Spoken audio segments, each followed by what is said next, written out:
Me da mucho gusto, como todos los jueves y siempre que se puede, poder conversar con el maestro Alfonso Zárate. Él escribe su columna en el periódico El Universal, Los usos del poder, y claro, por supuesto, comparte también su colaboración con nosotros en este esfuerzo informativo de Grupo Fórmula. Él también es presidente de GCI, Grupo Consultor Interdisciplinario, que es una firma especializada en estrategia y comunicación política. Bienvenido, Alfonso Zárate. Maestro Zárate, hoy quieres hablar de tanatología vinculada con el máximo poder en México que concentra el presidente de la República. A ver, explícanos, por favor, para entender. Partiría, Pepe, de lo siguiente. Sí. Con un tema tan fascinante como es el tema de la sucesión presidencial, hay muchas aproximaciones, muchos enfoques. Y, por ejemplo, yo he leído varios en donde lo mismo estudiosos que expresidentes de la República se refieren a cómo viven la experiencia de tener todo el poder que significa la presidencia a no tener poder. Hay testimonios, por ejemplo, de don Adolfo Ruiz Cortines o de Miguel Alemán, pero yo no creo haber visto testimonios respecto de cómo experimenta el presidente de la República, el gran elector, la inminencia de la terminación de su mandato. El invierno del mandato, el ocaso del poder. Sí, y entonces lo que yo pensé es que en un sistema político como el mexicano, el presidente de la República exhala tal nivel de poder que podríamos equipararlo a la vida. Es decir, gobernar es vivir, el poder definir proyectos, cancelaciones, vidas, muertes, todo eso es una forma de vida. ¿Eso te lo da la vitamina P?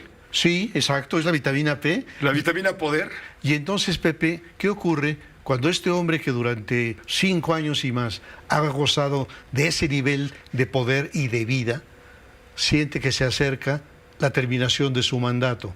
Y a mí se me ocurrió que la tanatología, que es el estudio en torno a la muerte, sería un auxiliar muy interesante para aplicarlo al caso mexicano, asumiendo que el ejercicio del poder presidencial equivale a la vida y que en consecuencia la terminación del mandato equivale a la muerte, con una diferencia enorme respecto a lo que pasó en la Gran Bretaña.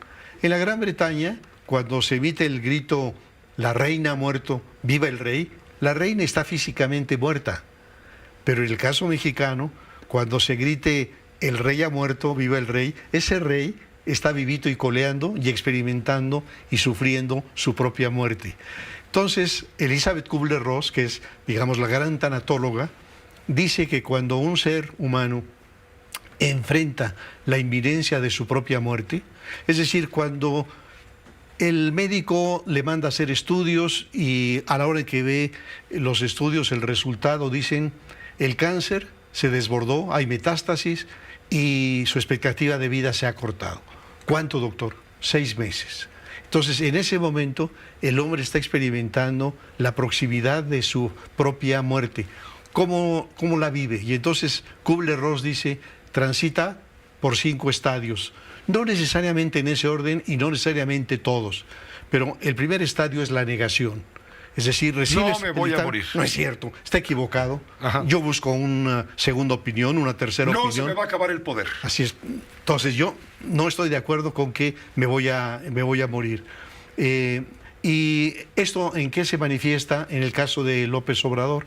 Pues yo diría que tiene algo que ver con el intento de prorrogar el mandato del gobernador de Baja California, de Bonilla, para ver si lograba la prórroga, no la logró. Luego, a ver si lograba la prórroga de Arturo Saldívar. Del ministro de la Suprema Corte, ministro presidente. Que pudieron haber sido globos sonda para explorar qué tan posible es que yo pueda prolongar mi mandato. Entonces, el primer estadio es la negación. El segundo, cuando ve que esas posibilidades se le agotaron, es la ira o la furia. Entonces es la molestia, el coraje tremendo. ¿Pero por qué si no he terminado mi proyecto?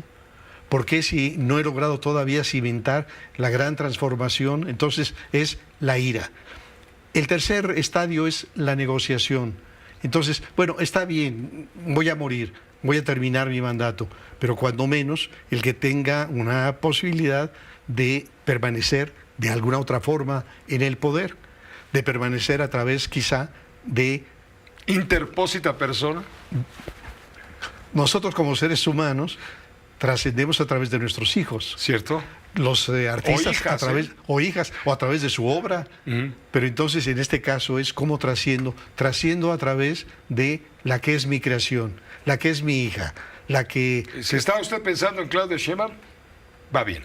Así es, entonces ya transitaste por negación, ira, negociación, y lo que sigue es la depresión. Es decir, al final de cuentas, hagas lo que hagas, vas a tener que terminar el mandato, y entonces tu reacción es de sufrir tu propio duelo. ¿Cómo va a sufrir el propio duelo el presidente López Obrador? No lo sabemos, ni tampoco si va a llegar al último estadio, que es el de la aceptación, que no todo mundo llega.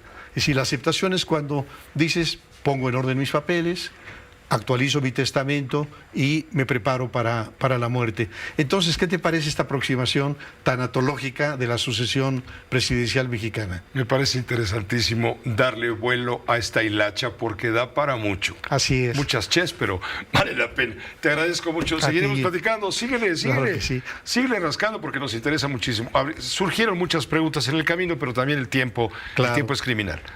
Que estés muy bien, Seguiremos Alfonso. explorando. Claro que sí, Alfonso Zárate, los usos del poder compartido, por supuesto, con usted.